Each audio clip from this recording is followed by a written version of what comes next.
Hello' everyone, সকলোকে সুপ্ৰভাত জনাইছোঁ। আজি ভিডিঅ'টো আৰম্ভ কৰিছোঁ ৰাতিপুৱাই দেখিছে এফালে মই বনাই আছোঁ পুৰি।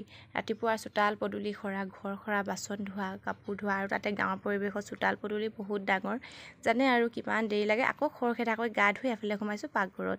ছোৱালীজনী নতুন ক্লাছৰ আজি মানে প্ৰথম দিন, তাই স্কুল যাব ওলাইছে। যিহেতু মই টিফিনৰ কাৰণে পুৰি বনাই আছোঁ আৰু ঘৰতে বনোৱা প্ৰায়ভাগ বস্তু দিবলৈ চেষ্টা কৰোঁ।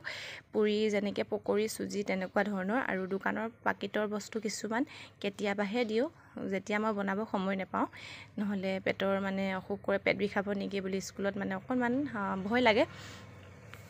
আৰু এইফালে চাওক, আৰু যিমান পাৰি ঘৰত বনোৱা বস্তুৱে তেওঁলোকক হেল্ডি বস্তু দি যাব লাগে, যেনেকৈ ফল মূল কিবাকিবি আৰু এইফালে চাওক মই ভাত বনাই আছোঁ এটা ফালে, আৰু ভাতটো চৰুতে বনাওঁ মই প্ৰায়ভাগ, কাৰণ আমাৰ মা যিহেতু ডায়েবেটিছ ৰোগী, সেইকাৰণে চৰুত বনাবলৈ খাবলৈ চেষ্টা কৰোঁ। আৰু কুকাৰৰ ভাত যিহেতু মানে বেমাৰী মানুহৰ কাৰণে বৰ সুবিধাজনক নহয় বুলি কোৱা শুনিছোঁ। আৰু এইফালে দেখিছে টিফিন পানী এইবিলাক সকলো ৰেডি কৰি দিবলগীয়া হৈছে।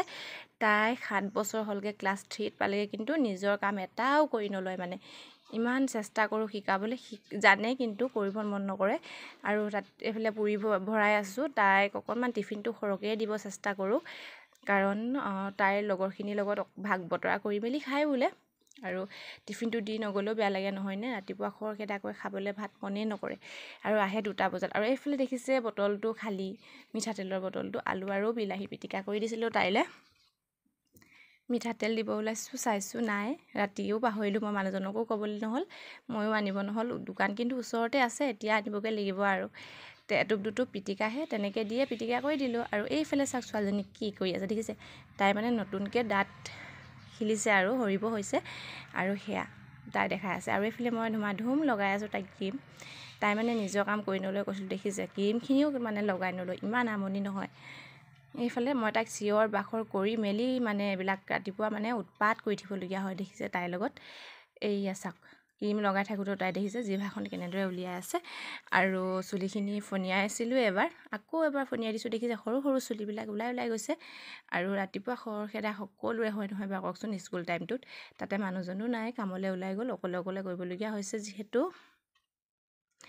ব্ৰাছ কৰাৰ পৰা কাপোৰ পিন্ধোৱাৰ পৰা সকলোখিনি কৰি দিব লাগে নহয়নে। আৰু ৰাতিপুৱা বহুত খৰখেদা হয়। আৰু এইফালে এতিয়া তাইক উলিয়াই মেলি ৰেডি হ'ল, ময়ে কিজানি থ'বলৈ যাব লাগিব, সেইকাৰণে ময়ো ফটাফট মানে ওলাই ল'বলগীয়া হৈছে। যিহেতু অকণমান দূৰ আছে, খোজকাঢ়ি যাব লাগিব আধা কিলোমিটাৰমান স্কুলখন। আৰু স্কুলৰ বেগ এইফালে দেখিছে, নতুন বেগ, নতুন জোতা মোজা, একদম ফূৰ্তি আৰু তাই ল'ব বিচাৰিছিলে নতুন বেগ বুলি, কিন্তু মই লৈ ল'লোঁ। এইফালে বহুত ভাৰী যে, এতিয়া ময়ে থ'ব যাওঁ আৰু স্কুল, গাড়ী মটৰ স্কুটি একোতো নায়েই। এতিয়া ভিডিঅ'টো ৰাখিছোঁ, বাই।